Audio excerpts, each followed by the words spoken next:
In the first two videos, I talked about power.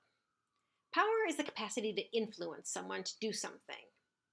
But influence is actually using that capacity. Think of power as a battery just sitting around, and influence as the battery making something go. There are a lot of ways to use influence, and some are more blatant than others. Let's say my boss wants me to teach a particular class at LIM. She could use coercive power and say, "If you don't teach this, I will give you a bad annual review." But power is rarely used that bluntly. Threatening someone with punishment is one of the last things to try after other methods have failed. Rational persuasion might seem like the best way to convince someone of something.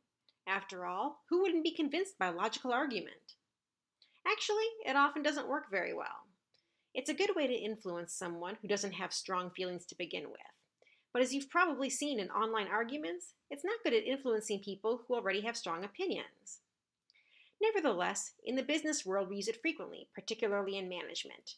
We use numbers and charts and explanations to try and say why we should do one thing or another. We are also very familiar with inspirational appeals. How many dramatic movies have an inspiring speech somewhere near the end?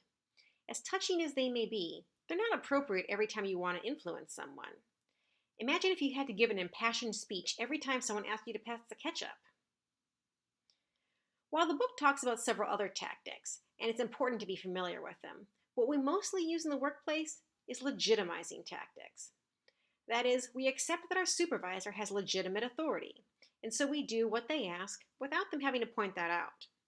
If an executive asks her administrative assistant to make photocopies, the assistant will likely do it without needing a rational argument or a persuasive speech. It's when we're dealing with people who don't have formal power over us that these other tactics become most important.